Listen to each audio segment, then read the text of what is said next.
Thôi, đây để cho. Nè, đưa tay đi. Tay giờ để phòng cho. Này dàn anh khẽ nó như bưng đó nè. Dàn ngân đi nó hả? Dàn ngân đi nó, có lòng nữa. Đây lấy nó lại.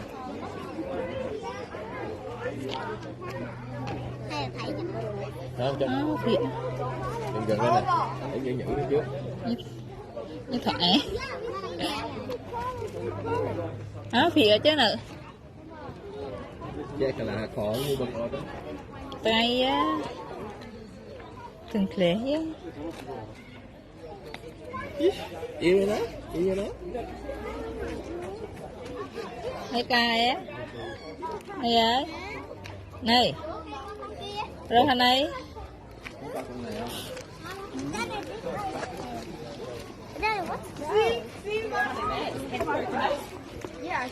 À lạ. Như đấy. Dạ lạ hết rồi.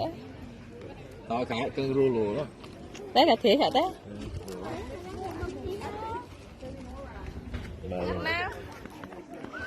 Dạ với thịt thịt chứ ấy.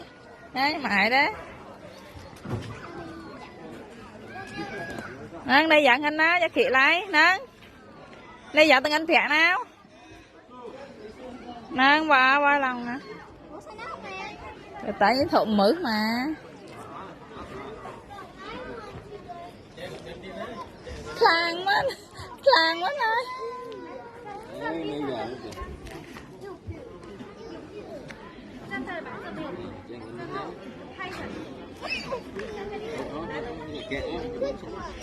Bé trong đây khinh ta mư cua luôn.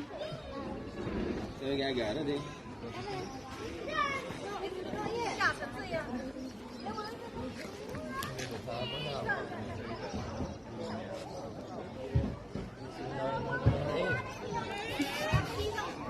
Cloud nè, Cloud á, nhẹ mẹ Cloud cái.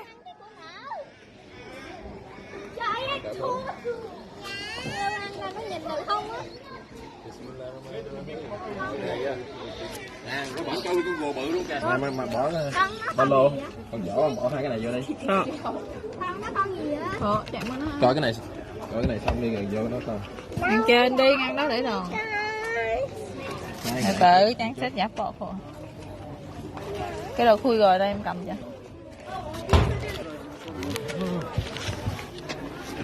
Bự ghê không? Con gùa đó đâu có con đâu.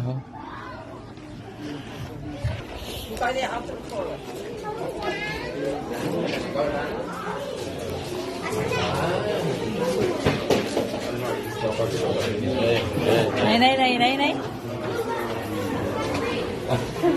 Như đi nữa nè.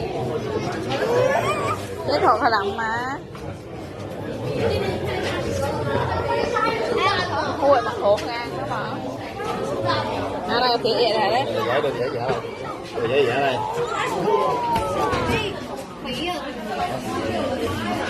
Wow, có thiệt thế này. Đấy.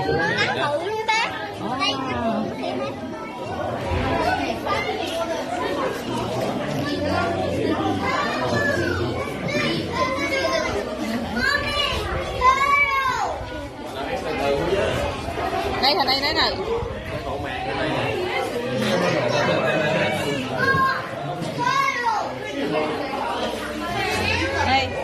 Đây con rắn.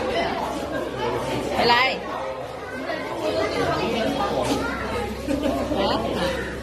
Đây chai này Cloud đó. Cloud đấy, đây e Cloud đó. Đây em ạ Cloud. Đây em ạ đấy. Này. Mà thôi ra đi thôi đó. Ba.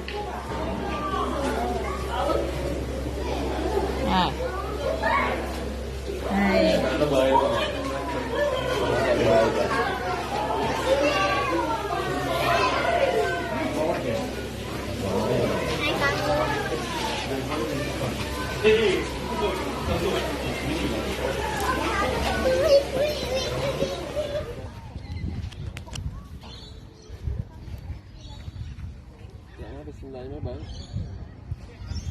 Có người kia kìa. Này chạy tới đây, ba mẹ tới đây đây.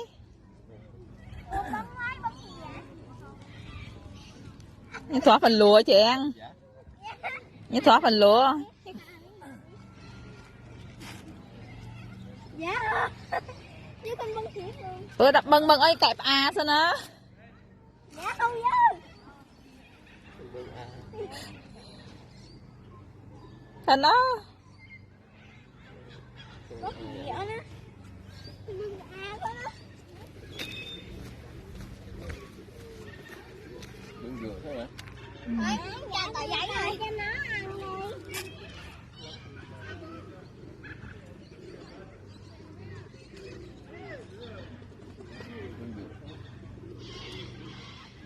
Để bưng lùi vớt gậy chứ.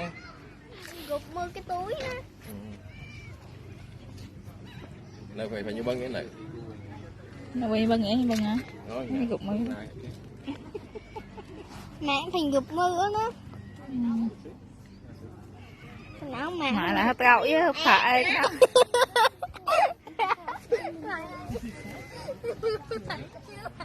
Tôi không cái gục mưa. Nào ai.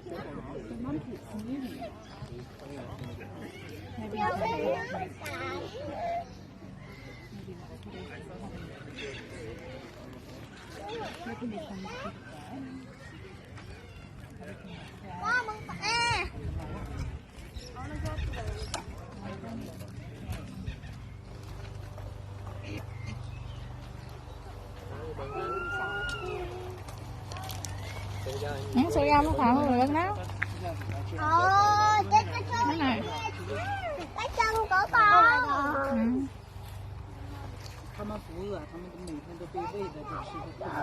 Thọ thừng thọ tại nha nó mà chụp này. Em thế.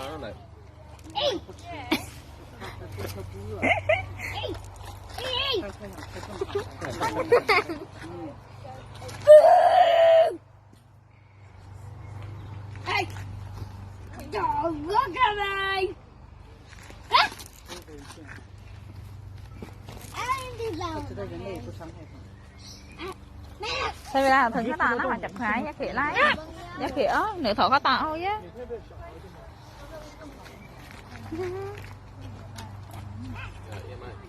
Này. Cái chân của con. Rồi đây là thừng có tạo luôn nữa. Này là chị Long thịnh nhá. Hả? Giá phá mơ đó. Mơ đó, mơ đó, mơ mơ. Ok bây giờ. Này.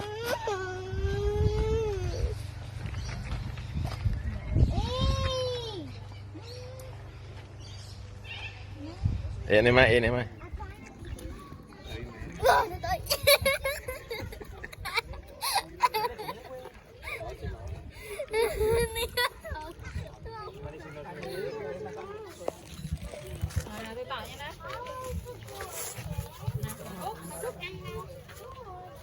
Giá đang cầm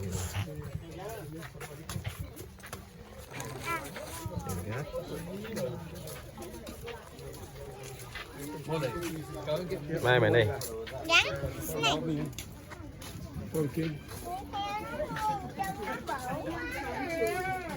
Nói đi khải rồi á thịnh cho nó.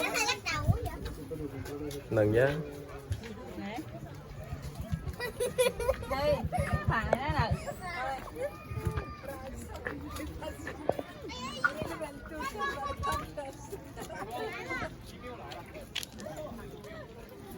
không bệ phía đó thôi đi.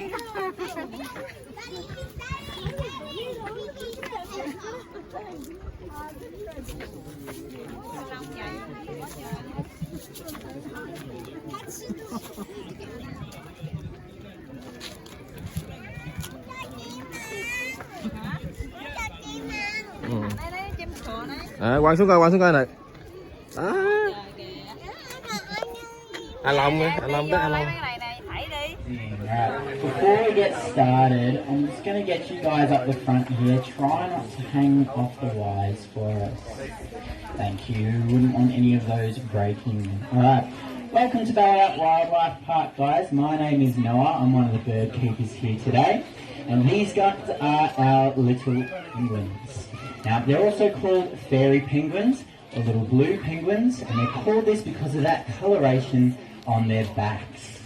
Now these guys are actually the only species of penguins to have those iridescent blue feathers on their backs, and they have this through a special form of camouflage called countershading.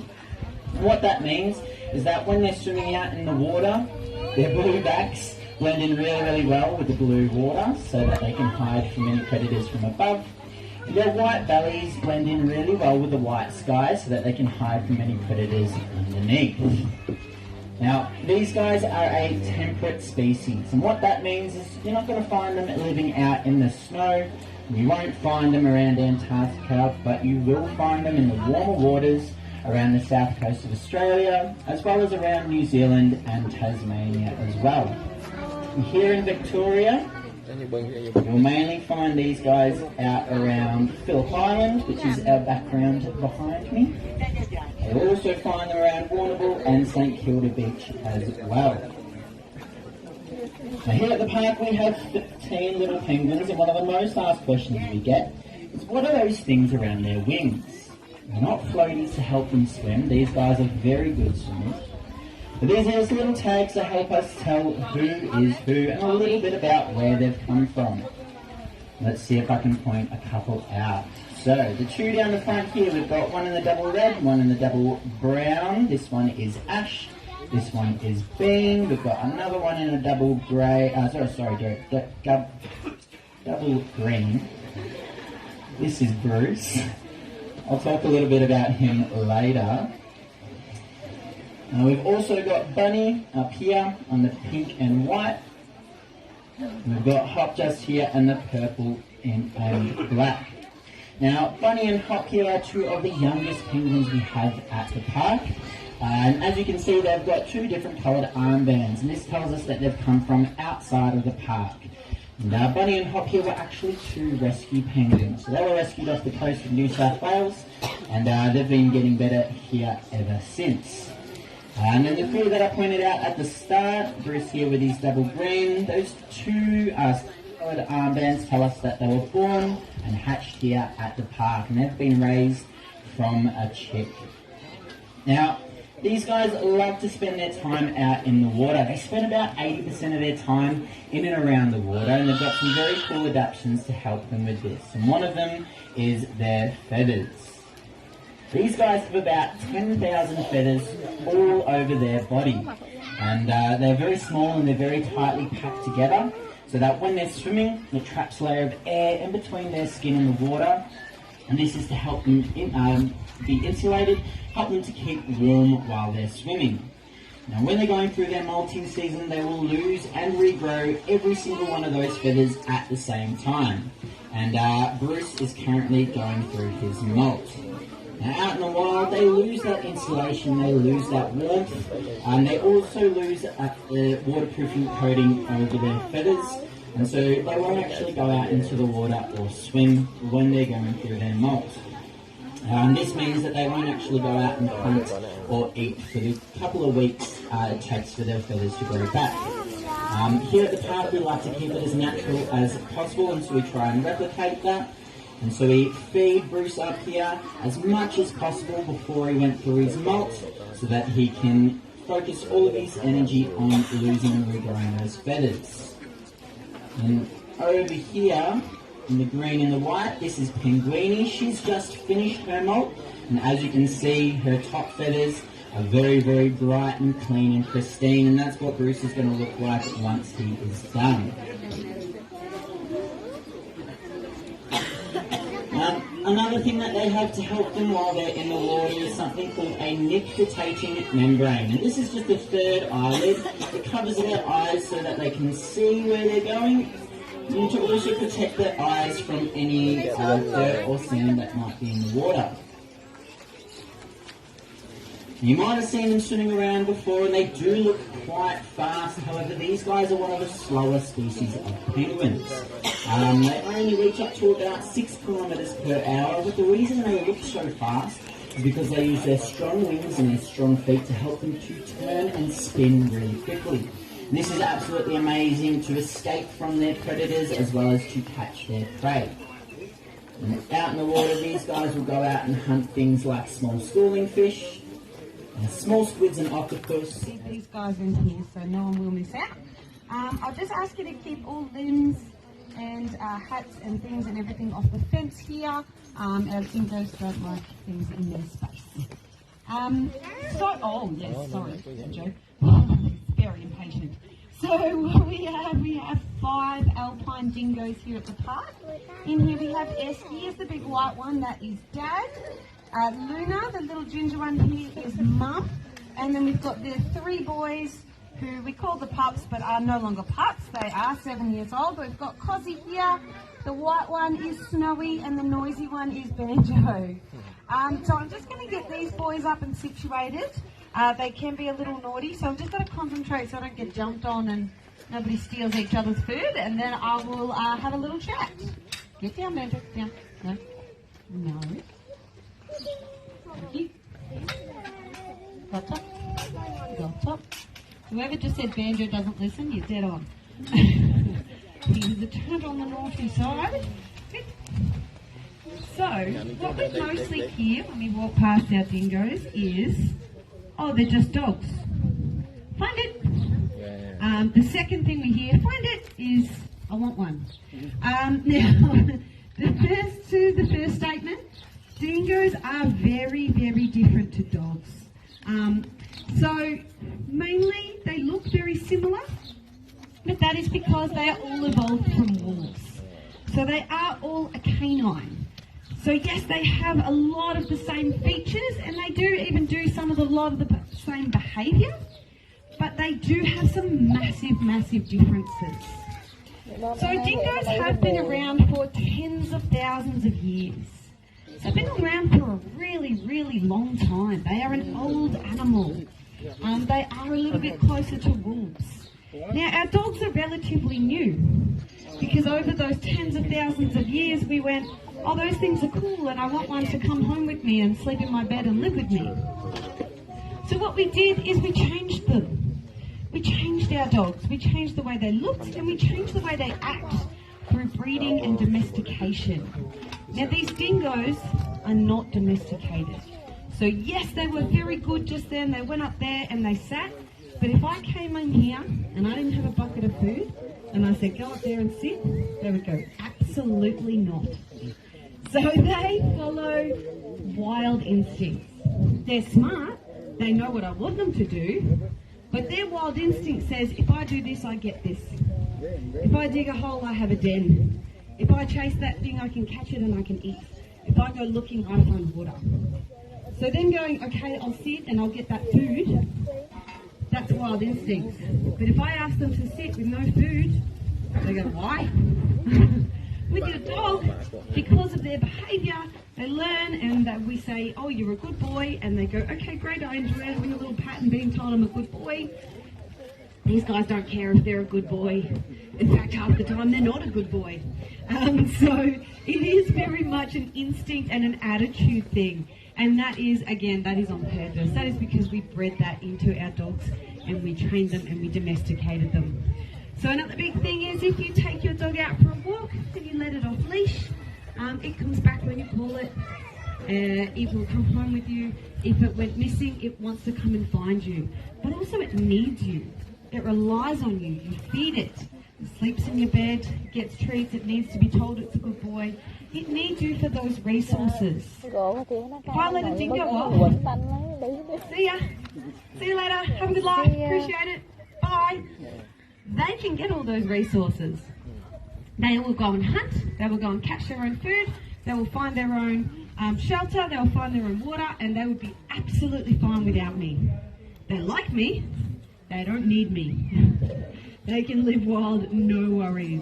And even these guys, they've been here since they're little puppies. They still display a lot of wild behaviour here. I know they would be absolutely fine without me. I've seen the pigeons in this enclosure. They would be absolutely fine.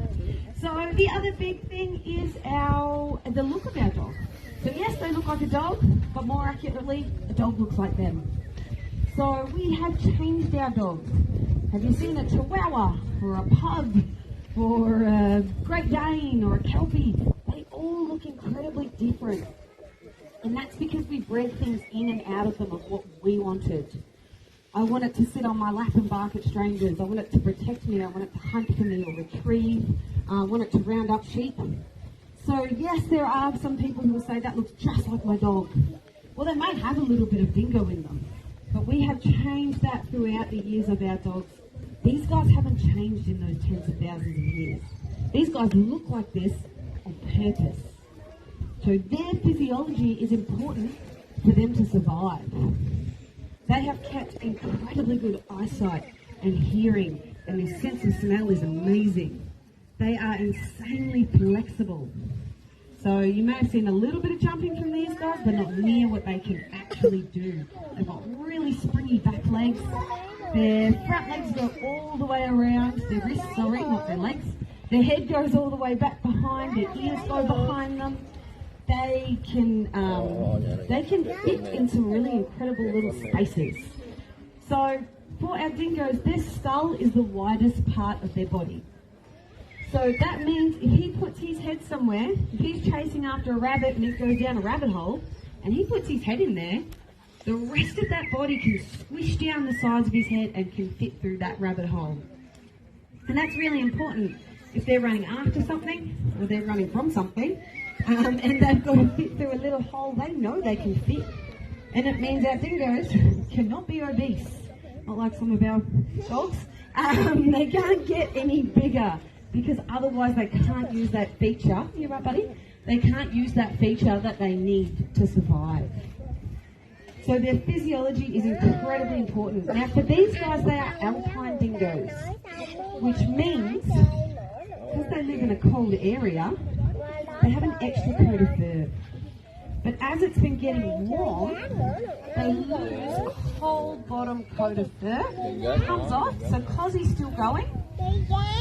Banjo's lost most of his, but it's alright, I'll grab that after. But a whole coat of fur comes off to keep them nice and cool in the summer. And then they will grow a whole nother coat of fur in the winter.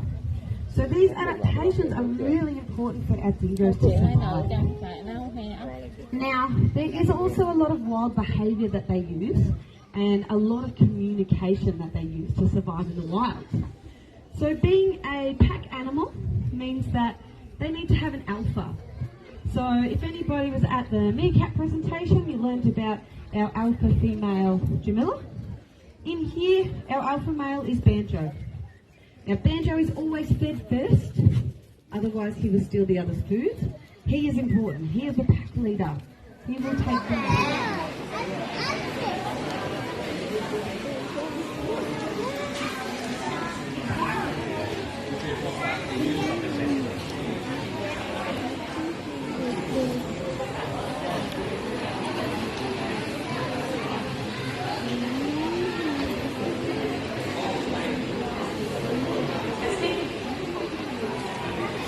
Alrighty guys, welcome to Ballarat Wildlife Park and welcome to our reptile presentation. My name is Jess and I'm one of the reptile keepers with me, and here with me I have Hallie. So we will be getting into a reptile presentation, so with that I do have a few rules. So Hallie will be walking around with a few reptiles, but we just have a few safety rules with that as well. So when Hallie is breathing around, no walking or moving. The animals will be brought around guys. So you guys can stay nice and seated, you don't need to come up to us.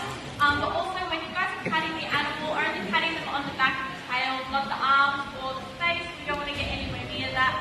We also will keep it nice and quiet too. A few of these animals are very reactive to noise, and the first thing the animal is going to do is not actually bite you. The first thing that they're going to do is actually wee and poo everywhere, and this is a very stinky cologne. So we don't want to go home with that, and Hallie will be facing the tail end.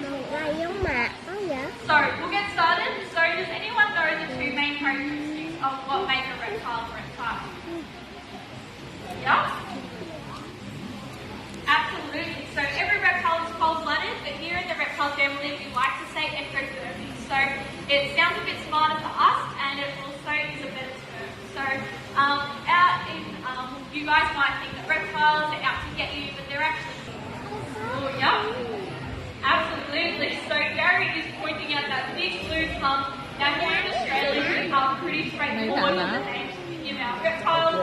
We've got our blue tongue lizard, we've got brown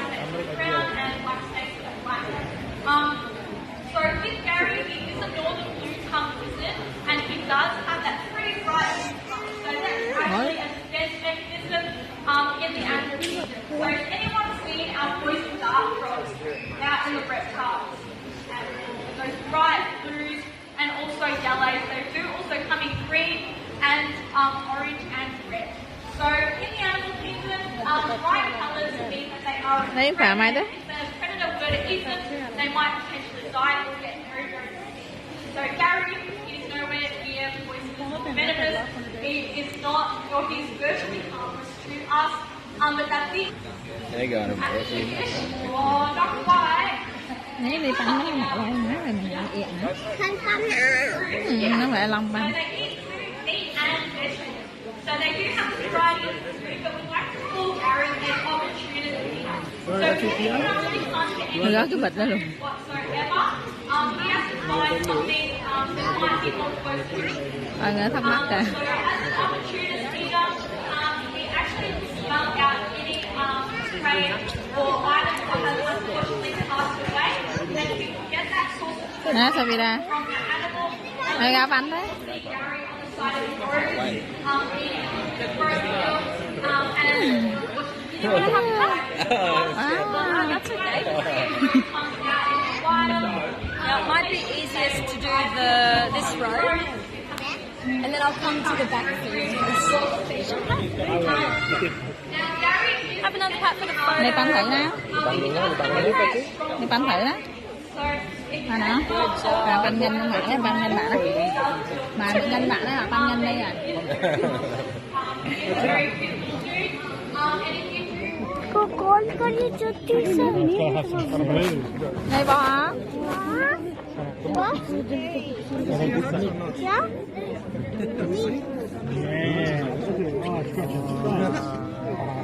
No,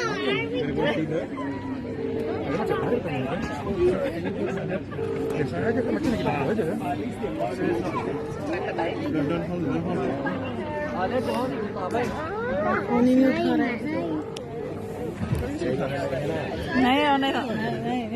em đi. Vậy đó. Này này phủ thôi nè. Tuân. Này phủ Tuân. Này Tuân. Ha thợ đừng kéo với này.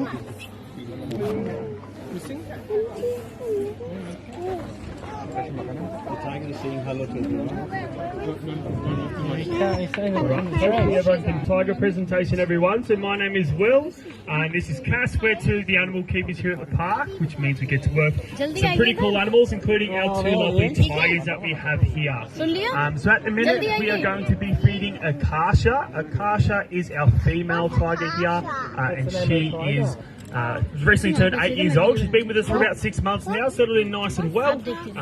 Pretty cool day for her today. She's been relaxing, but we're also just going to give her one of her favourite treats, which is some simple milk, some small portions of milk our tigers do really enjoy. We're also going to give her a small feed as well. And next door, we do have her brother Kai.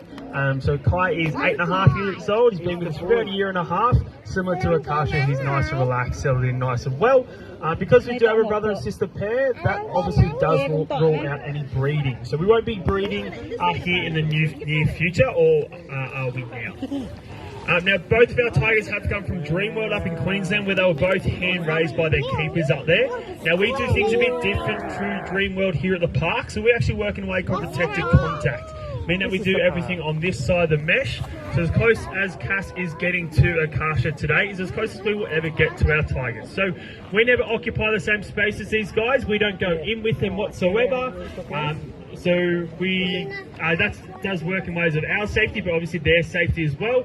It is pretty important that we do respect the animals that they are and give them their own space. But our facility is set up so we can move our tigers to and from different areas. So then obviously we can access those areas where the tigers are not.